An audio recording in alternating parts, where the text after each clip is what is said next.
اعوذ باللہ من الشیطان الرجیم، بسم اللہ الرحمن الرحیم۔ سورہ مبارکہ اعلیٰ کے ذیل میں گفتگو جاری تھی۔ اس کی آیت نمبر 11 تک کی مختصر وضاحت جو ہے آپ کے سامنے پیش کی، جس کے اندر پالنے والا سب سے پہلے اپنی بعض ایک صفات کا ذکر کرتا ہے، اپنے حبیب کو حکم دیتا ہے کہ اس خدا کی ذات کو پاک و منزہ قرار دیں، اس کی تسبیح کریں۔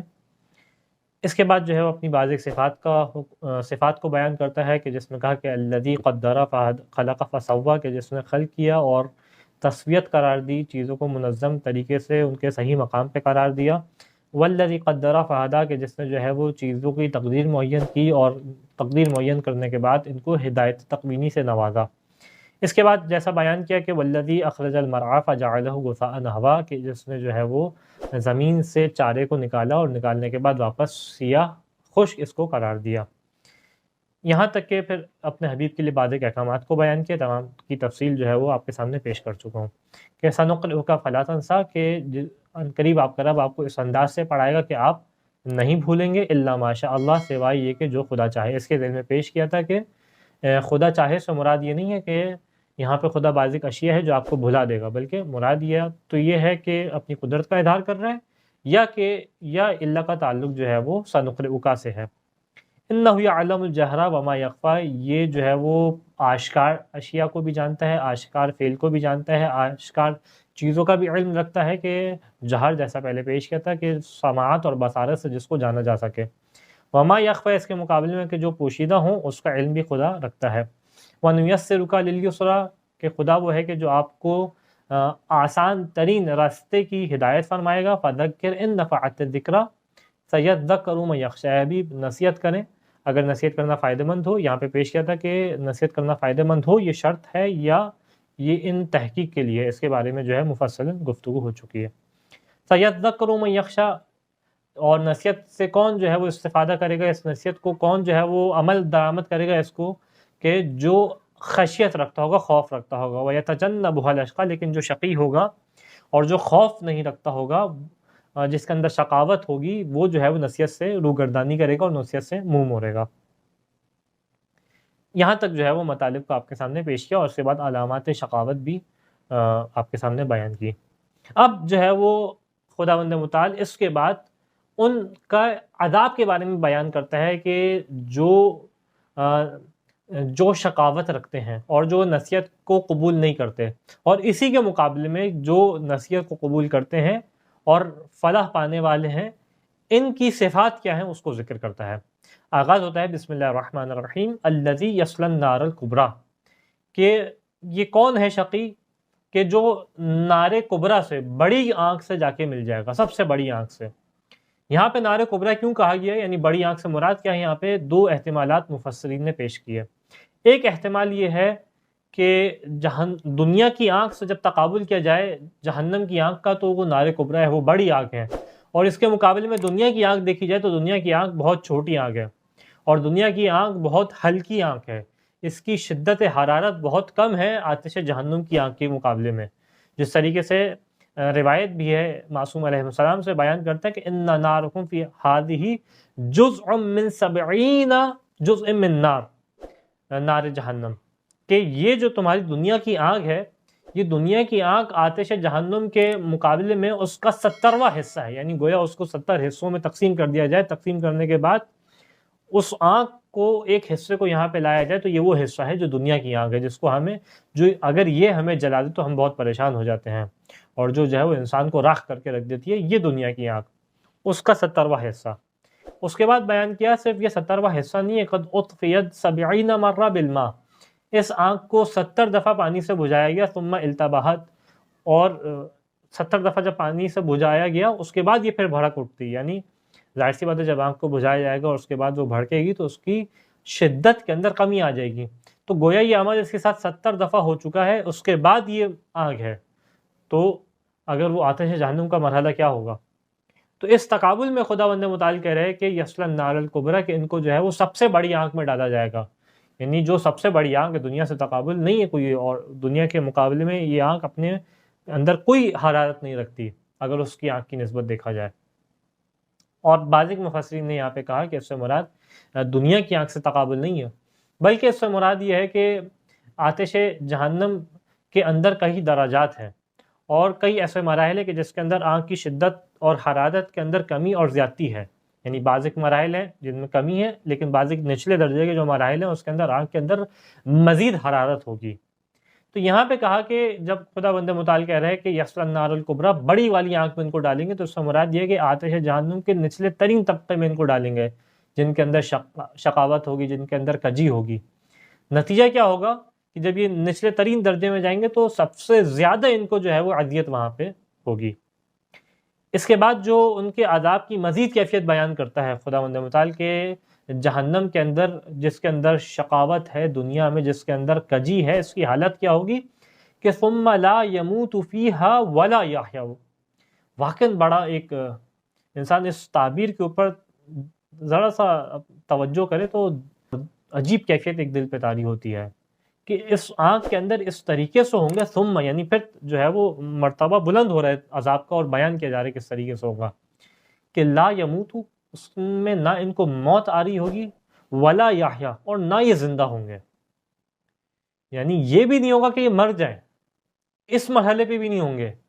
خدا اس وقت موت کو ان سے سلب کر لے گا، ورنہ موت ایک بہت بڑی راحت ہے مشکلات سے. یعنی جو واقعاً اس طریقے سے جل رہا ہو اس کو موت آ جائے تو اس کے لیے موت بہت بڑی نعمت ہے کہ اس نعمت کی وجہ سے یہ عذاب ختم ہو جائے اس سے. لیکن آتش جہنم کے اندر جب خداوند متعال انسان کو عذاب دے رہا ہوگا تو اس کو موت نہیں آئے گی. لا یموت ولا یحییٰ، اور زندگی اس کی اس کرب کی کیفیت میں ہوگی، زندگی اس پریشانی کی کیفیت میں ہوگی، اس اذیت کے مرحلے پہ ہوگا کہ اس کو یہ بھی نہ کہا جائے گا کہ یہ زندہ ہے. اس طریقے سے جو ہے اس کی کیفیت ہوگی. اس کے بعد خداوند متعال بیان کرتا ہے ان صفات کو کہ جو کامیابی کے لیے صفات ہیں. قد افلح من تزکیٰ، کہ دیکھیں کہ کامیاب ہو گیا کون. 3 صفات خدا نے بیان کی. پہلی صفت کہ جس نے تزکیہ کیا، من تزکیٰ. دوسری صفت وذکر اسم ربہ، اور اپنے رب کے نام کا ذکر کیا، اپنے رب کے نام کو یاد کیا، اپنے رب کے نام کا ذکر لفظی کیا. فصلی، پھر اس نے کیا کیا، پھر جو ہے اس نے پس نماز پڑھی.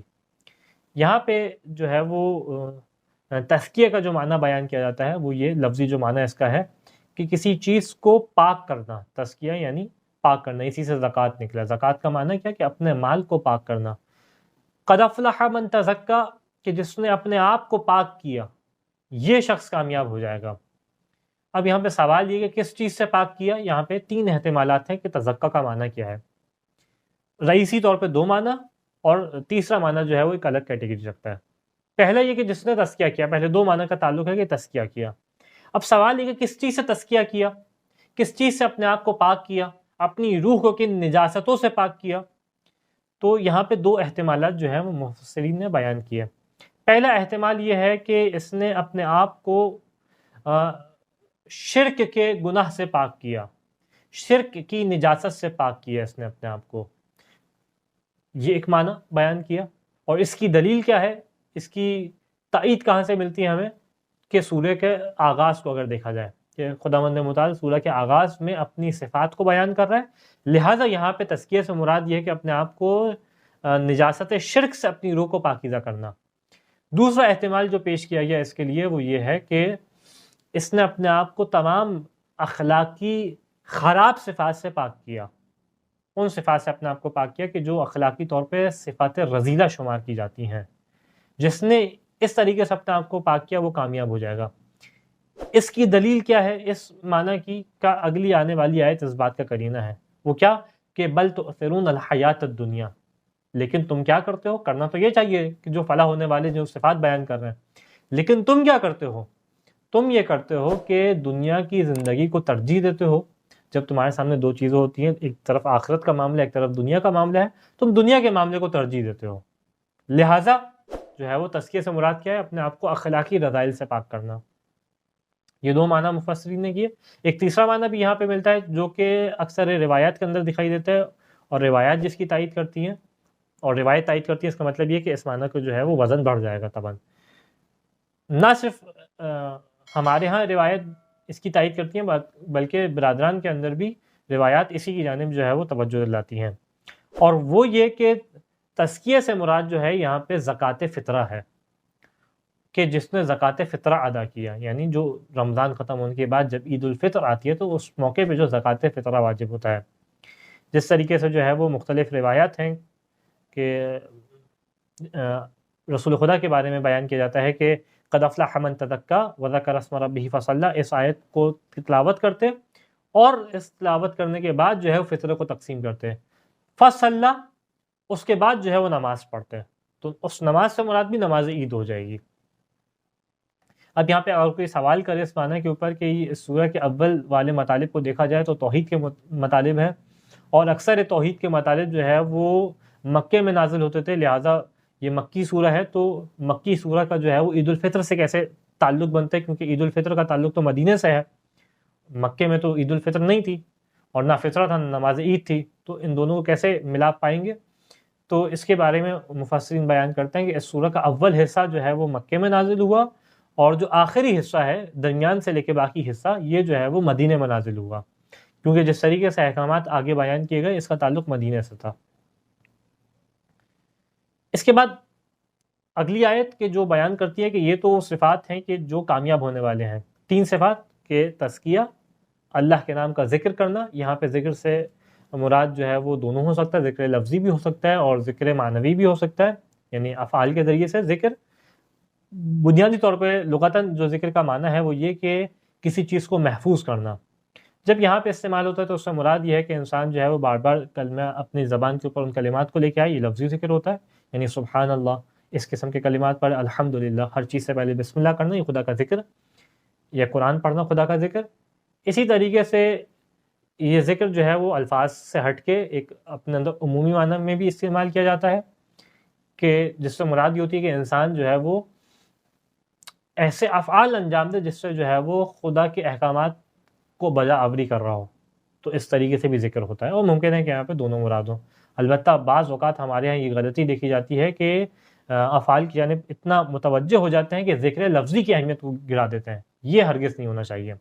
ذکر لفظی کی اہمیت اپنی جگہ باقی رہنی چاہیے، اور اس کا مقام و منزلت اپنی جگہ ہے، اس کا ثواب اور فوائد اپنی جگہ ہے، جیسا کہ بہت ساری روایت ہمیں دکھائی دیتی ہیں. اس کے بعد بیان کیا بل تؤثرون الحیات الدنیا، لیکن تم کیا کرتے ہو، اور یہ انسان کیا کرتا ہے، اور یہ ہماری کیفیت کیا ہوتی ہے کہ جب تمہارے سامنے دین اور دنیا میں سے ایک چیز کو انتخاب کرنا ہوتا ہے، کہیں ایسا مرحلہ آ جائے کہ دنیا کا فائدہ ہے لیکن دین کا نقصان ہے، تو تؤثرون الحیات الدنیا، دنیا کی زندگی کو چن لیتے ہو. جبکہ حقیقت کیا ہے، والآخرۃ خیر وابقیٰ، حقیقت یہ ہے کہ آخرت جو ہے وہ زیادہ بہتر ہے، سب سے بہتر ہے، اور سب سے زیادہ باقی رہنے والی ہے. آخرت سب سے زیادہ باقی رہنے والی ہے. یعنی اگر انسان جو ہے وہ عقلی طور پہ سوچے، عقلی طور پہ نتیجہ نکالنا چاہے، تو اس کا مطلب یہ بننا چاہیے کہ آخرت کو اختیار کریں. کیونکہ عقلی طور پہ اگر آپ سے کہا جائے کہ ایک جگہ 1000 روپے ہیں، ایک جگہ جو ہے وہ 1 کروڑ روپے ہیں، تو کس کو جو ہے وہ لیں گے آپ؟ تو واضح سی بات ہے، انسان کی عقل یہ کہے گی جہاں پہ کروڑ روپے ہیں اس کو لے لیا جائے، 1000 روپے کا چھوڑ دیا جائے. 1000 روپے کا اس کے سامنے کیا تقابل ہے؟ اسی طریقے سے آخرت کا دنیا سے کیا تقابل ہے؟ دنیا کچھ لمحے رہنے والی جگہ ہے، اس کے عذاب بھی چھوٹا سا عذاب ہے، یہاں پہ جو ہے وہ تمام چیزیں بہت معمولی سی ہیں. اس کا کیا تقابل آخرت سے؟ فنا ہو جانے والی ہے، آخرت ہمیشہ رہنے والی ہے. یہ اپنی بقا کے اندر بھی اس کی فنا ہے، اس کی بقا کے اندر بھی بہت پستی ہے، اس کے اندر تو ہمیشہ کے لیے بقا ہے، ابدیت ہے اس کے اندر، اور جو ہے وہ کبھی فنا تو ہے ہی نہیں اس کے اندر. اور اس کے بعد وہ لمحے، اگر لمحوں کا تقابل کیا جائے تو اس کے اندر جو نعمتیں، جو آسائشیں ہیں، اس کا کوئی تقابل نہیں دنیا سے. لیکن تم دنیا کی زندگی کو چنتے ہو، تمہاری نگاہ آخرت کی جانب نہیں ہوتی. یہ تو اس کا ایک ظاہری معنی. البتہ جو روایت اس کا معنی بیان کرتی ہے، اور جو مقام تعویل میں روایت اس کا معنی بیان کرتی ہے، وہ یہ کہ یہاں پہ حیات دنیا سے مراد امام علی کے علاوہ باقیوں کی ولایت ہے، کہ بل تؤثرون الحیات الدنیا، تم جو ہو وہ دوسروں کی ولایت کو چن لیتے ہو، دوسروں کی ولایت کو اختیار کر لیتے ہو. والآخرۃ، اور آخرت سے مراد جو ہے ولایت امیر المؤمنین علیہ السلام ہے، کہ تم ان کی ولایت کو، اگر ان کا ولایت کا دامن تھام لو تو یہ زیادہ بہتر ہے اور زیادہ باقی رہنے والا ہے. ان کے مقابل میں آنے والی ولایتیں ختم ہو جاتی ہیں. دنیا کے ساتھ فنا ہو جاتی ہیں، اور ان کی ولایت ہے جو ہمیشہ ابداً باقی رہنے والی ہے، ان کی ولایت ہے جو ہمیشہ زیادہ فائدہ پہنچانے والی ہے۔ اس طریقے سے جو ہے وہ یہ بھی روایت ہمیں دکھائی دیتی ہے۔ ان ھذا لفی صحف الاولیٰ، اس کے بعد امام نے بیان کیا کہ یہ وہی بات ہے جو جناب موسیٰ کے، جناب ابراہیم اور جناب موسیٰ کے صحیفے کے اندر موجود ہے۔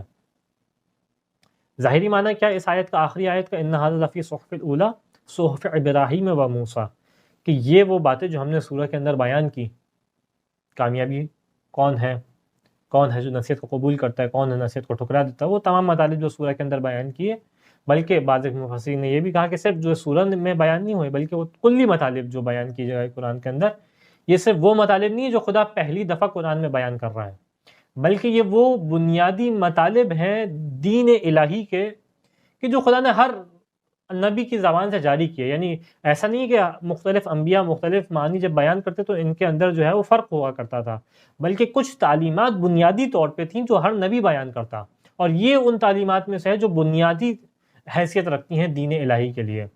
لہٰذا یہ جو ہے وہ بعد میں آنے والے صحیفوں میں نہیں بلکہ پہلے موجود صحیفوں کے اندر بھی یہ چیزیں تھیں۔ کن صحیفوں کے اندر؟ جناب ابراہیم کے صحیفے کے اندر، جناب موسیٰ کے صحیفوں کے اندر یہ چیزیں موجود تھیں۔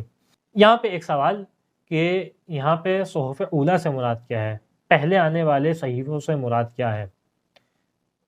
بعض ایک مفسرین نے یہ معنی بیان کیا کہ صحف اولیٰ کے مقابلے میں صحف اخری یعنی بعد میں آنے والے، اور صحف اولیٰ پہلے آنے والے صحیفے، تو جناب عیسیٰ اور رسول خدا کے اوپر جو صحیفے نازل ہوئے، جو خدا کا کلام نازل ہوا، اس سے مراد جو ہے وہ صحف اخری ہیں، یعنی وہ آخر میں آنے والے صحیفے، اور جناب عیسیٰ سے جو پہلے انبیاء کے اوپر صحیفے نازل ہوئے اس سے مراد وہ صحیفے ہیں کہ جو صحف اولیٰ کہلاتے ہیں۔ خداوند متعال سے دعا ہے کہ ہمیں سورہ کے مطالب پہ عمل کرنے کی توفیق عطا فرما۔ وآخر دعوانا ان الحمد للہ رب العالمین۔